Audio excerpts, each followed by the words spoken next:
Hello there. So today we're going to be doing something quite exciting. We're going to be using, hopefully I should be displaying some images of what of the kind of interface that we're going to be arriving at the end of this tutorial. But today we're going to be looking at how to create an image embedding projection over a series of a collection of images, which basically creates an embedding of these images. So we'll look into more detail about what that actually is in a second. But it's essentially describing the image as a series of numbers, then crunching down these numbers using a technique called dimensionality reduction, projecting that into a space, and then creating an interactive interface for exploring this visualization that will have been created on this collection of images that you can start using straight away in the app called Arvest, which this video is actually it's part of a tutorial series for that tool. So if you're interested in different parts of Arvest, then you can look at the other videos that will certainly be in this playlist. So this is actually part of the tutorial series on using Arvest's API. If we go to the Arvest website and then the API and ML section, machine learning, we have a link to the machine learning notebooks. These are the different notebooks that we've been seeing up till now, and up till now we've been seeing the Arvest API tutorials, which were all how to use the actual API. But now we're going to be looking at some ML workflow tutorials. So we can go ahead and click here. And you'll see that they are divided into different categories. So this is we're going to be using the first notebook, which is in the distant viewing category, which allows us to create an image embedding projection. So as always, these notebooks can work either online in Google Colab, so we can go straight to Colab and see that everything is here, and we can start running things, or locally. This is something that we can run on our machine. They're more or less exactly the same script. Just with a few differences to make things work in their respective environments. So we are going to be using the local version because it is going to be a bit quicker, and in Colab I'd have to show you my password to my account, and so I don't really want to do that. So we're going to use the local version. So if I've already gone ahead and cloned this repo, and I have it ready to go in my VS Code. If you need help with that, then you can take a look at the first video in this tutorial series, which should explain all of that. But so I'm going to find the notebook that I need. So I'm going to go into the local folder. I'm going to go into workflows, distant viewing, and this first one is image embeddings projection. And I'm going to open the first file, which is the actual Python notebook. So you will also have this login example.json, so you can put your email and Arvest account details here and call it login private, but I'm going to keep my login private, so I'll be showing you that. So that's actually something that we'll read in a second to sort of connect up to Arvest. So image embedding projection. So what are we going to be doing? So in this notebook, we shall take a collection of images and perform an embedding analysis using the distant viewing toolkit. So the distant viewing toolkit is a project. So there are various contributors, but it's going to be Taylor Arnold and Lauren Tilton, which are mainly behind it, I believe. Who both are researchers at University of Richmond. And basically, it's going to be a Python package which allows you to perform various distant viewing techniques, so computer vision techniques, very simply without need to do much at all, really, to get things going. So I highly recommend it, and it's what we're going to be using to create our image embeddings. Then we're going to take this data and project it into a two-dimensional space, and then we will export the result as IIIF manifest and open it straight in Arvest, and we will be able to interact with it. So it's going to be using, so this is quite a typical machine learning workflow. You may have seen it implemented in a tool like Pixplot, which is great, which requires a bit of setup, I believe, and isn't necessarily still maintained, but that might not be true. You have to, don't fact check me on that. Anyway, so that's what we're going to be doing. So first of all, we're going to set everything up. I'm going to get that rolling now because it can take a few moments. It's probably the ugliest cell in this notebook, so please don't judge me for it. But basically what we're doing is just installing all of, having a clean install of all the various packages and things that we're going to need, and then I'm importing the things I'm going to need. So we've got the Arvest API package and the Arvest tools package to make things go a bit quicker. I've got some utilities just to make the code a bit cleaner. We're importing distant viewing toolkit here, as you can see, Prezi IIIF Prezi 3, which is going to allow us to make IIIF manifests. And we're also importing from scikit-learn, which is a machine learning, sort of the standard machine learning Python package. We're going to be importing a number of different classes, which we shall get onto in just a sec. And I've also created a temporary folder, which has been created here, so I can dump a load of stuff in there as I need be, and then clean up quickly later. So, first step, we're going to prepare our images. Now, we are going to be analyzing a collection of images, so we are going to need a collection of images. For this, we provide a test image corpus, which is actually a subcorpus of things of photos of flowers, which can be found here. So it's an open source data set of images that people can use for testing machine learning and things like that. So we're using that today. So basically, I've just got a URL pointing towards a JSON file online, which has the URL of each of these images. If I go to one here, you see that's the kind of image that we're going to end up with. It's just so that I put this here so that everybody who would like to use this script has the same example, and it should just work for everybody. Yeah.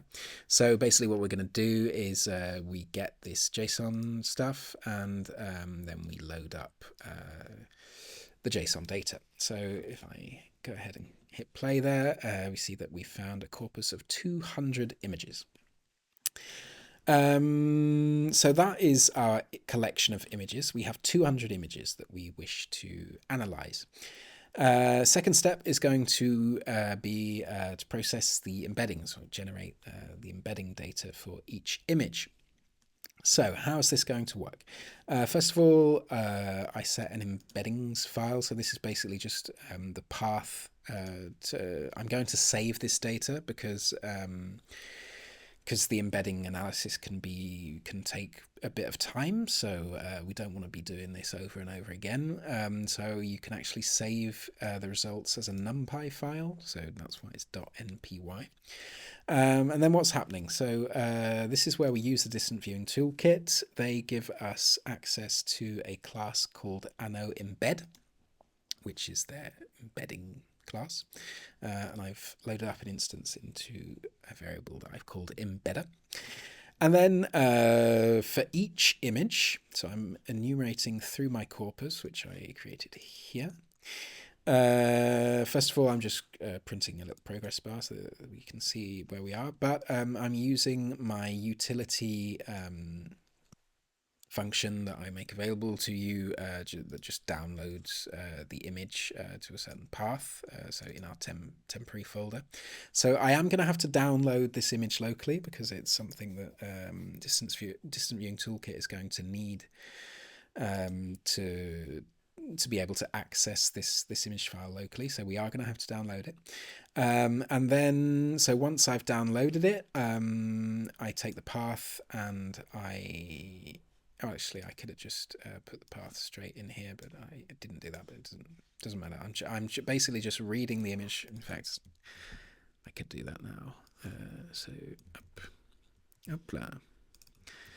so this will be a lot cleaner. Up, there we go. So we can just do that. I'm reading, basically reading as a NumPy array the image file using OpenCV2, which is another standard computer vision library in Python.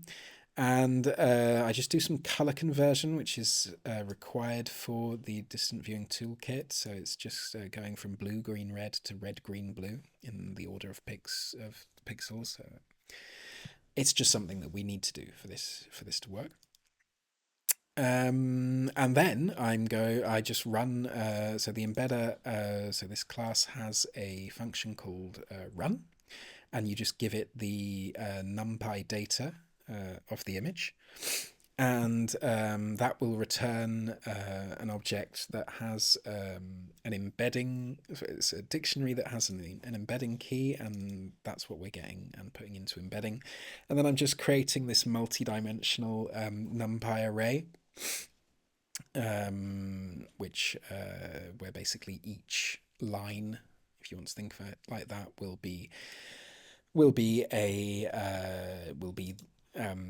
correspond to an image, and we should have the same number of columns because this will always render the same amount of columns. The data will have the same shape, as we say. So let's get that running.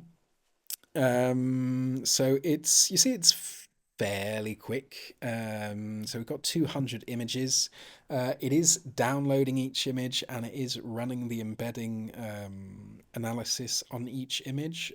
So it's not the fastest thing in the world, but look, we're already at 20% and we're at 25 seconds. So I shall let you do the maths on that and tell me how long it will take to perform this analysis.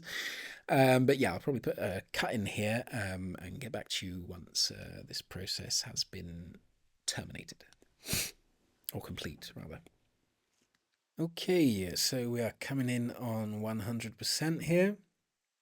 98, 99, 100. So took about 2 minutes, which isn't too bad. So you'll see that all of the images were downloaded into my temporary folder here. So you can have a look through them if you wish. And most importantly, so I shall close that. Most importantly, we got our embedding data here. And we also used NumPy save to save it to a NumPy file if ever we need to, so we don't have to run that analysis again. So we've created our analysis, and you see that, so this is our NumPy array here, or a preview of our NumPy array. If I just add in a little thing and get the shape of print, no, it's not shape, is it? It's embedding list dot shape, I believe.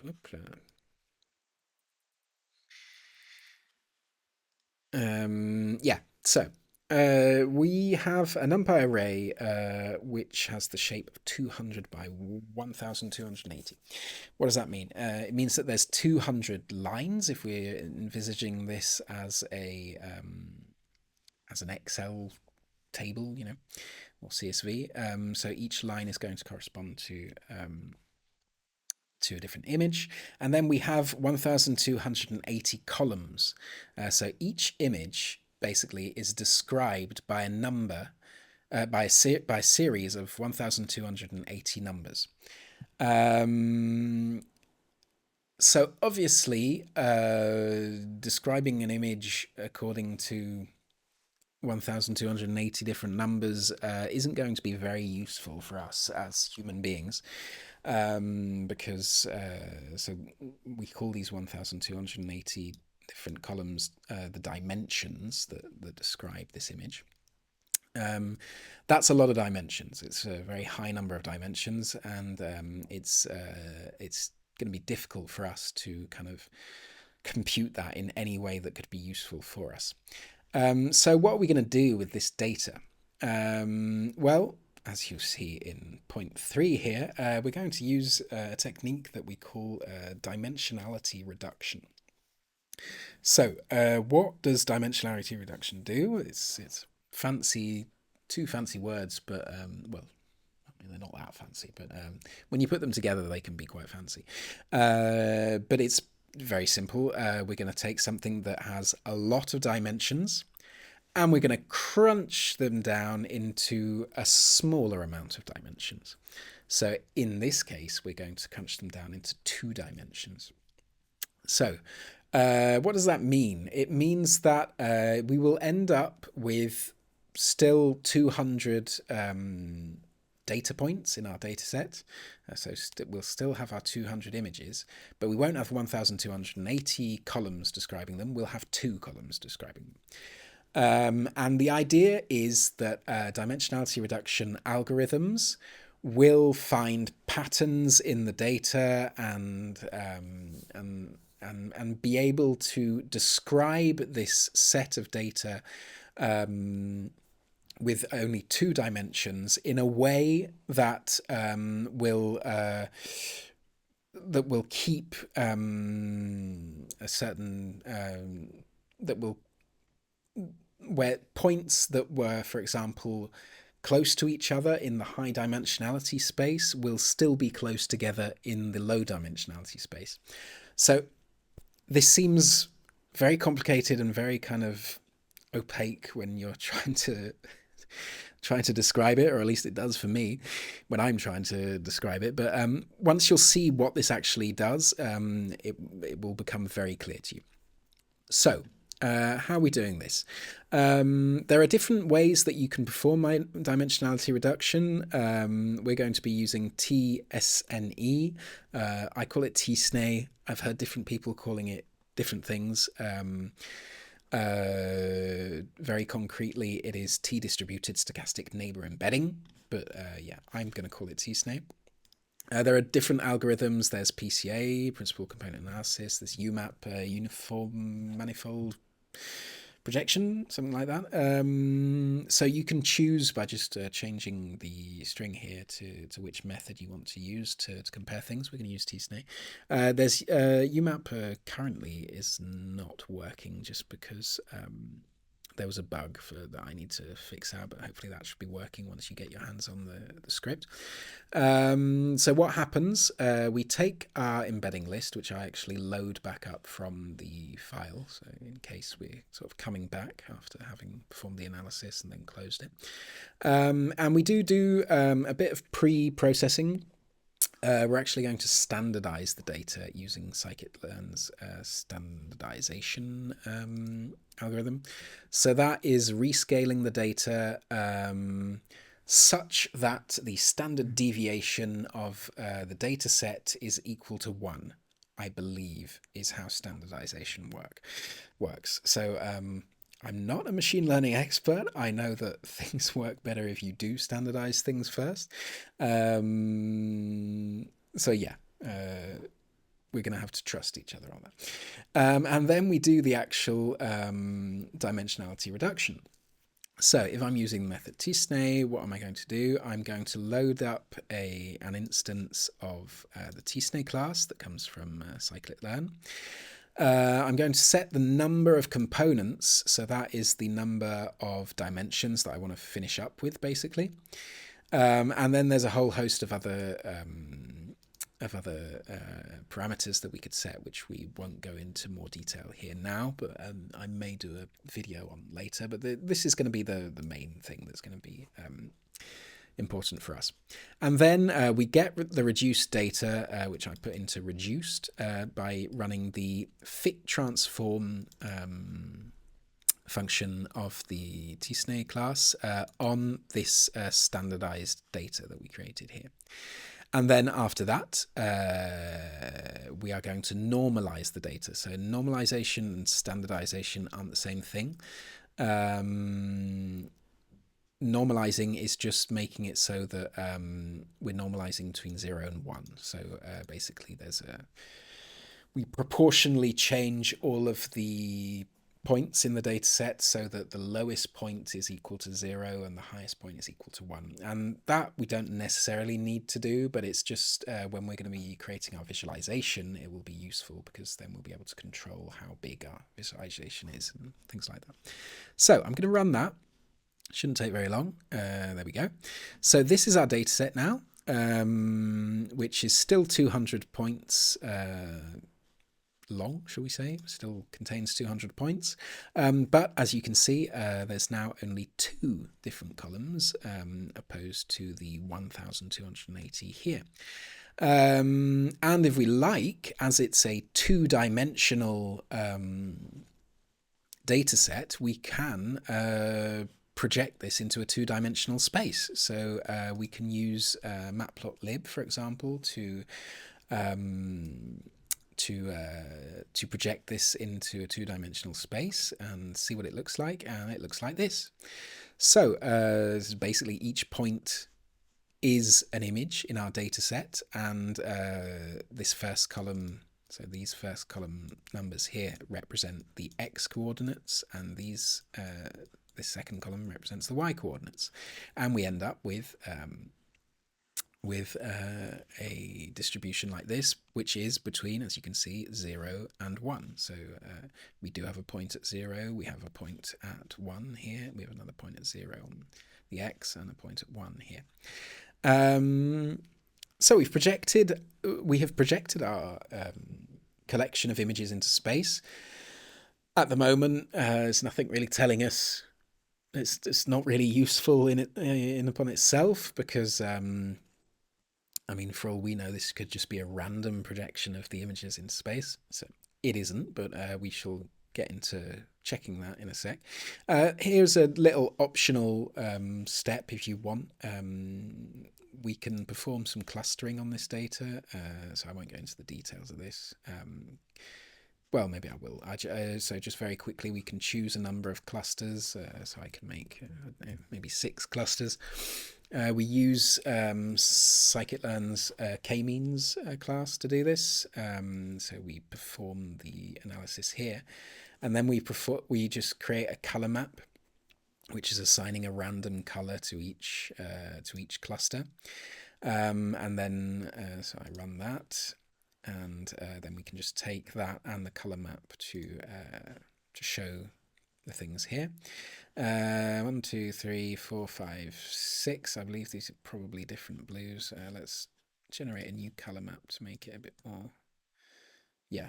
So as they're random colors, we're getting colors that are a bit similar, but hopefully you can see that we've got 6 different clusters here, and these clusters are regrouped in space because that's the idea of a clustering algorithm. But we're not going to actually use the clusters for our visualization, although there are many interesting things that you could do with clusters for creating interactive visualizations of this kind of process. So what we're going to do, we're going to export this data to Arvest so that we can actually... So this projection is great, but it's not telling us much. We want to be able to actually link back to the source, which is very important, and see what this data actually means in the context of the source and the collection, all that kind of stuff. So for that, we're going to export, we're going to create an interactive visualization that we're going to be uploading straight to Arvest that we'll be able to interact with. So first of all, we're going to transform this projection into a high resolution image that projects the actual image into a two-dimensional space. So this cell is a bit involved. It's not really that complicated, just very briefly. So here we can set things like image width, height, padding, and image zoom. So basically what we're doing in here is we create an image. So this is using P-I-L, Pillow in Python. So we're creating a new image here. And we're also going to be keeping, that's very important, going to be keeping track of the coordinates of each image that we're going to be drawing, and its width and its height, because that's going to be needed when we want to make it interactive. And then for each image in our corpus, basically what's happening is we're getting the image and we're getting its x, y coordinates, which were calculated up here, and we're pasting it onto the main big image, and then we're adding to the coordinates list all of the data there. And so this is going to create a big image. So if I just click play here, the image has been created, and I can go and have a look at that if I like. So here you see it's a big PNG file. It's about 5,000 by 5,000 pixels. If I zoom in, I think I should actually open this in my Finder because it'll be a bit easier to zoom into. So if I'm forgetting how to use my computer. How does one move around in? So that's not what I want to do. How do I move around in here? Is it the arrows? Surely that's. Oh no, right. Yeah, sorry. That's. It's been a long morning of recording tutorials. So yeah, so I'm zoomed into my image here, and you can see that images basically that have been projected together into the same space should be images that look like each other. So it's very kind of telling here, for example, this kind of cluster of images here, they all seem to be the same species of flower, I'm assuming, and they're all the same kind of color and all that kind of stuff. And same for what's happening here. These are all kind of pinky images, it seems to be. These images seem very similar. These ones too. This seems to be, oh yeah, seems to be a big cluster. So basically, what's happened with the dimensionality reduction? Basically, the x and y coordinates of this image, of this graph, don't necessarily have any particular meaning, although we could possibly attribute meaning to these different axes. But what does have meaning is proximity of elements within the space. If an element is close to another element, then logically, in the way that they were described using the image embeddings, they should be similar. And that does indeed appear to be the case here. So that's great. So now we do have this high-res image that we can go and zoom into, and that's all great. But what if we want to go a step further and make this really properly something that we can interact with? Well, we can do that using Avest. So we are going to, first of all, log on to Avest and the API and all that kind of stuff. So I'll just close up all these tabs. So I'm going to go back to the Avest website, and I'm going to connect to my account. And I'm going to connect to my account using the API. So if you followed some of the other tutorials, you should know what's going on here. But basically, very quickly, I'm creating an instance of the Arvest class, which allows me to connect to Arvest and then use the API very easily. So I'm going to hit play on that, and I've connected with my account here. And what I'm going to do, as my images are all already hosted online, that and available via direct link, I don't need to upload them to Arvest, but if I want to view them in Arvest, what I do need to do is create a manifest for each of these images. And that's exactly what I'm doing here. So I'm using the Arvest Tools manifest creation media to manifest function to do this simply. From the image path of the image that I created earlier, and then just modifying some things so that it points to the right URL. So again, this has all been covered in previous tutorials, so you can go back and have a look at them if something isn't clear. I'm saving this manifest to disk, and then I'm uploading it to Arvest. And just changing some things like metadata and that kind of stuff. And I'm also keeping a track of the manifests that I'm creating in this little dictionary so that I can pass things later. So I'm going to hit run on that. So this will take, I don't know, maybe a minute, just because it's uploading things to Arvest. But we can see as we go, you can see the manifests which are being created.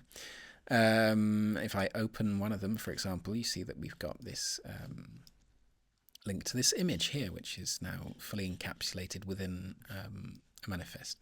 So I haven't gone ahead and added things like metadata and a more intelligent title and stuff like that. But of course, you can feel free to go and add that kind of stuff if needed. So yeah, we are progressively populating our manifest list here in Arvest with manifests which point to these different things. And I shall probably put in a cut here and get back to you once all of these manifests have been created. Okay, so it took a tiny bit longer than anticipated, about 3.5 minutes, but that is all done now. So all of my manifests will have successfully been uploaded to Arvest. So you see I've got 21 pages of them. So after that, we are going to upload. So yeah. Now that we've done that, we're going to take the image that we created earlier, so this big PNG visualization, and we're going to create a manifest from that, but it's going to be a more complex manifest with annotations which allow us to click on each image and then lead to each image manifest. So first of all, we're going to upload the image to Arvest. So we're just going to, this is basic API stuff here. We're going to be adding that like so. So it has been added at this URL, which you can click on, or you can go and look in your media tab. You've got it here. So that's all ready to go. And then we're going to create our manifest from this image. So we're again going to be using the Arvest Tools manifest creation media to manifest function for that, straight from our added media item. And we are going to use the add textual annotation from the same package to simply add a linked manifest to our manifest annotation for each of the images. So basically, we've kept a note of the coordinates of each image within our file. So we get the URL, and that allows us from some clever parsing that we did up here to retrieve the URL to the manifest that represents the image, and then we get the image's coordinates within our image, and then we create our annotation. So this is using the add textual annotation function. So for this, we need to give the manifest that we're modifying. We create some textual content. So this is what will be displayed. So we've just put the name of the image file. We've given it its position target, and as we want it to be a linked manifest, we give the URL to our manifest. And then once again, we're just saving to disk, uploading to our vest, and changing some metadata and that kind of stuff. So I'm going to hit play on that. And after almost 2 seconds, it has been created. So if we wanted, we could go into our workspace and see that it's been created here as our first thing. But usefully, we've also got this get preview URL button, which allows us to literally just print it out and click, and now we have it here. So we have our manifest, which we can now zoom into and start dragging around and all that kind of stuff. But if we open up the annotations tab, we see now that if we go hover over an image and click on it, that we can actually get the corresponding annotation and open straight away the image that is found somewhere on the server. So if, for example, I wanted to inspect the contents of this cluster of images right here, I could open up this one, I could open up this one, I could open up this one here, and you see that all of these are opening in a non-destructive manner, and we can go and quickly inspect, for example, if we needed to see the metadata for this manifest, to see its origin, or closely inspect why these images have been put together. And we can continue exploring like that, and so we can also so it's a big manifest, but yeah, if you hover over the annotations, you can see it's this image here. It will show up the annotations that we're hovering over currently at that point. So yeah, and this has now become a fully interactive environment that you can use to explore your corpus of images, and it's also an environment that is very easily citable and shareable with other people. So it's remember, it's a IIIF manifest, which means that it's all interoperable with lots of different things, and so you can share it around and all that kind of stuff. So yeah, I'm going to continue just exploring here so that I can get some footage that I can put at the beginning of the video. But yeah, thank you very much for watching. I hope that was helpful. Oh, there are a few things, perhaps just yeah. So we've got our cleanup. We can actually, now that we've created all of our content, we can actually delete this temporary folder, so we can do that because we don't need it anymore. And if we like, we can also remove everything from our vest, because this was just a demonstration, so I probably won't be needing to keep this. But so to do that, basically we're just getting all of our manifests and checking to see if they've got a certain metadata, in which case we will remove them, and we do the same for the media. So again, this is stuff that we've seen in previous tutorials, but so I'll just run this, and it's going through all of them, so it will take a few moments, but that should work completely fine. So yeah, thank you very much for watching. I hope this was useful. If you have any questions, then please don't hesitate to ask them down in the comments below. And links to everything that you would need will be found in the description of this video. Yeah, thanks very much, and I shall see you in the next one.